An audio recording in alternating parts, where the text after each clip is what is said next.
Oke, baik. Assalamualaikum warahmatullahi wabarakatuh.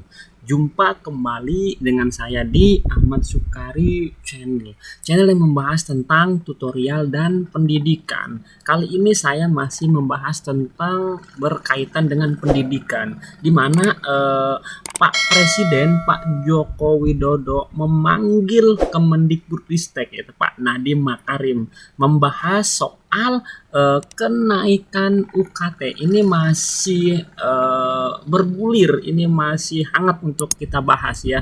Kacau nih, Pak Jokowi panggil Nadiem untuk membahas tentang UKT.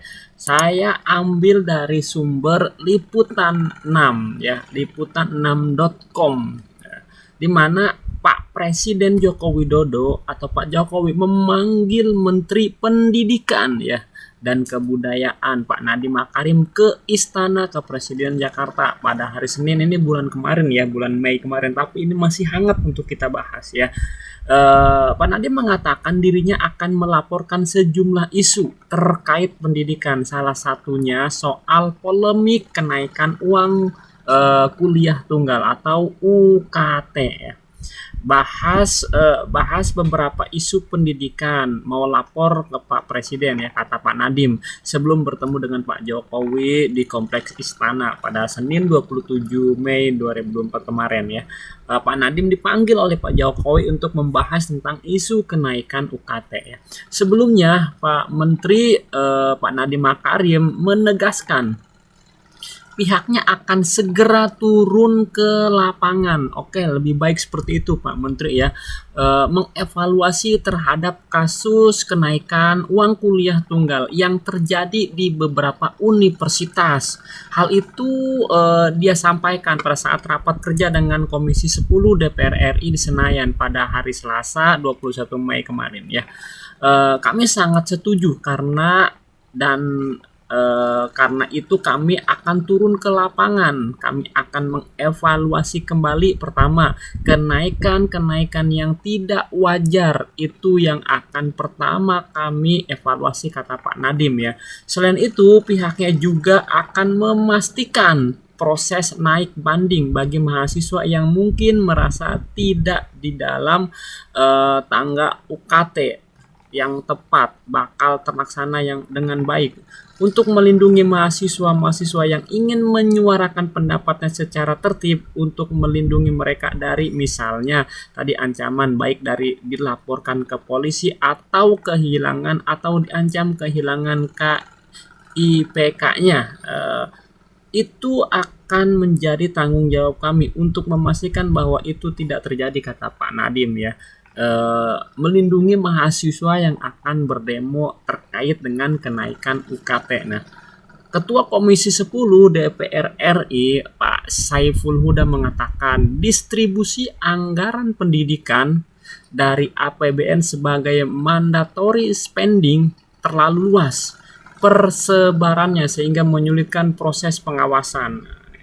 Kondisi ini memicu rendahnya efektivitas anggaran pendidikan, di mana anggaran pendidikan mendapatkan alokasi dana 20% APBN. Luar biasa, berapa triliun ya? 20%-nya untuk biaya pendidikan, tapi kenapa UKT masih mahal?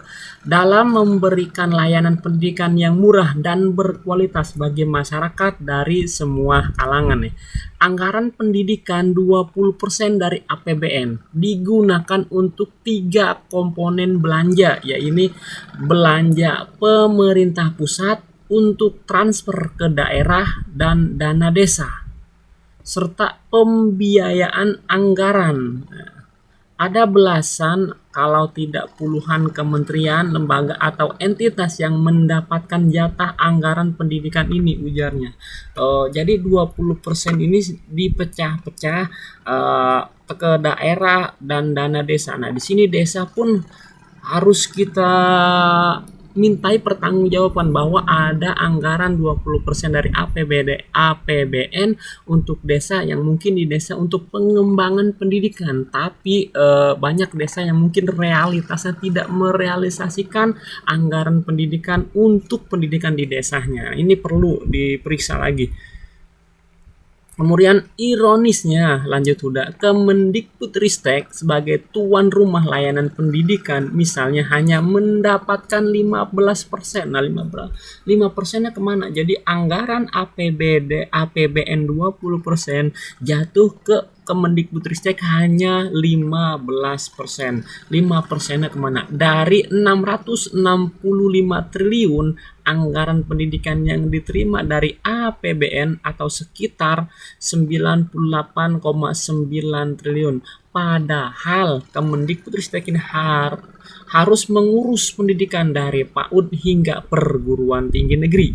Bahkan anggaran untuk Kemendikbudristek ini masih kalah dari anggaran untuk Kementerian Keuangan yang menerima sekitar 19% dari 665 triliun atau sekitar 124 triliun. Wow, Kementerian Keuangan beda juga ya. Situasi ini pasti memberikan kontribusi pada kenaikan UKT di berbagai perguruan tinggi negeri yang menjadi domain pengelolaan dari Kemendikbudristek. Jadi ini harus diperbaiki katanya ya, kata Pak Ketua Komisi 10 DPR RI Pak Saiful Huda. Nah, perlu dievaluasi besaran kenaikan UKT dari sisi perencanaan pengelolaan anggaran pendidikan, kata Pak Huda. Kemendikbudristek ini juga tidak terlalu berperan sebagai tuan rumah layanan pendidikan. Peran Kemendikbud masih kalah dengan Kemenku dan Bappenas. Nah, ini nih Kemenku yang mengelola tentang keuangan.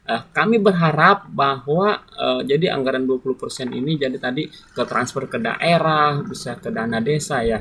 Kami berharap bahwa PP nomor 18 tahun 2002 tentang pendanaan pendidikan bisa diimplementasikan sehingga Kemendikbudristek bisa lebih berperan dalam proses perencanaan dan penganggaran layanan pendidikan katanya ya.